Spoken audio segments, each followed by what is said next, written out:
So who are you? I mean, really. When you say the word I, what is it you're actually pointing to? Is it some kind of permanent, immortal soul, a core part of you that's going to last forever? Or is it something else? Maybe it's just an illusion that we've all kind of bought into. Today, we're jumping headfirst into one of the biggest questions we can ask.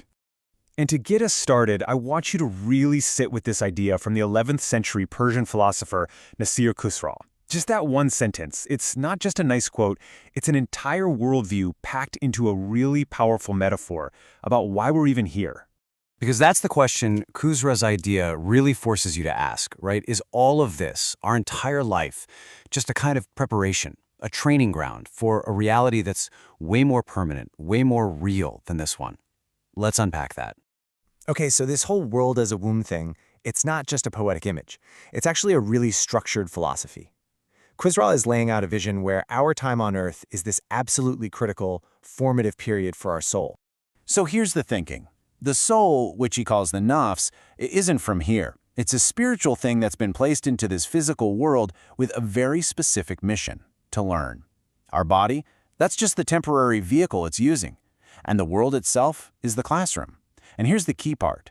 Every single thing we do, every choice, every lesson we either learn or ignore is actively shaping what that soul will become for all of eternity.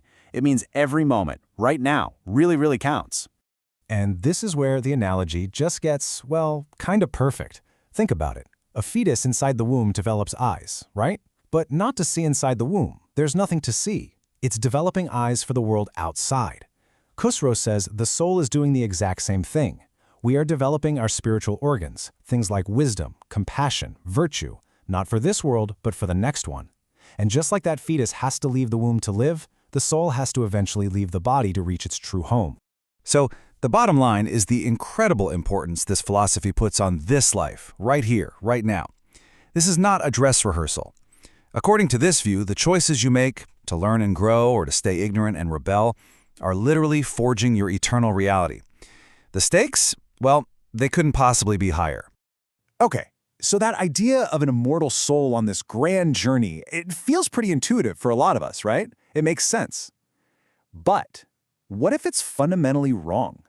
What if another great philosophical tradition looked at this exact same question and came to a completely opposite conclusion? And this is the bombshell that Buddhist philosophy drops on the table. It takes the very foundation of everything we've just talked about, that there is a permanent individual self or soul, and it suggests that this belief might just be the biggest illusion we need to wake up from. And this leads us right into one of the deepest and honestly most challenging concepts in all of Buddhism. It's called anatta. In the original Pali language, it translates to something like no self or not self. So what is anatta? Well, it argues that if you could somehow peel back all the layers of your experience, your thoughts, your body, your memories, your feelings, you would never find a central, permanent, unchanging you sitting in a control room pulling the levers. There's just no static essence there. In fact, this teaching says that our belief in that solid self is the root cause of all our craving and our suffering. So you're probably thinking, well, if there's no self, what am I? Great question. Buddhism says that what we experience as me is actually a dynamic combination of 5 constantly shifting processes. They're called the 5 aggregates. You've got your physical form, your body. You have feelings, pleasant, unpleasant, neutral. You have perceptions, what you see, hear, taste. You have mental formations, your thoughts, your habits, your intentions. And finally, you have consciousness, which is just the raw awareness of those other 4 things. Think of it like this. When you listen to a song you love, there's the form of your ears, the pleasant feeling, the perception of the notes, the thought, this is great, and the awareness of it all. But there's no separate you having the experience. There's just the flow of the experience itself. And that right there is the fundamental flip in perspective. Instead of seeing yourself as a noun, a fixed solid thing, the Buddhist view asks you to see yourself as a verb. You aren't a being, you are a doing, a process, a river of interconnected causes and effects. And the implications are huge.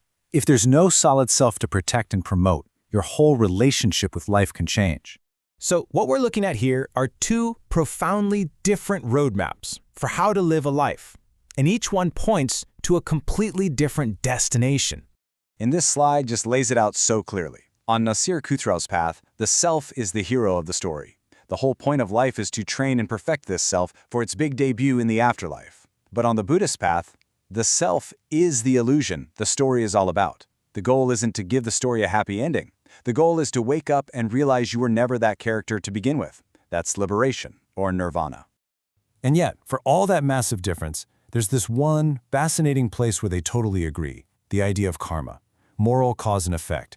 Khosrow says our actions literally forge our soul for eternity, and Buddhism says our lives are the direct result of our thoughts and intentions. So whether you think you're polishing a soul or just shaping a constantly flowing process, both paths agree on this: what you do, and more importantly why you do it, matters more than anything. What's truly amazing, though, is that this isn't just some debate between a Persian poet and the Buddha. This is a timeless human question. It has been asked all over the world for centuries. Let's take a quick look at how this exact same debate, this same tension, has popped up again and again throughout the history of Western philosophy. The parallels here are just staggering. You've got Plato in ancient Greece arguing that our true self is this eternal, rational soul that's just temporarily trapped inside a physical body. Sound familiar? It's an incredible echo of Naser Khusrow's philosophy. Then you jump forward 2,000 years to 18th century Scotland, and you find the philosopher David Hume, and he famously said that whenever he tried to look inward to find his self, he couldn't find anything. All he could find was a constant stream, or as he called it, a bundle, of perceptions, thoughts, and feelings. It's almost a perfect Western description of the Buddhist aggregates. It's the same debate, different continents, different centuries.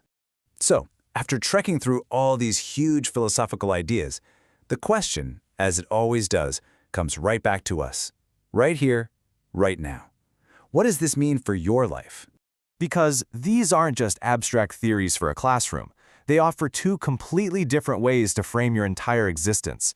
You can see your life as a story of character development, where the goal is to build a better, stronger, more virtuous self, or you can see it as a process of waking up from a dream and realizing that the character you thought you were was just part of that dream all along.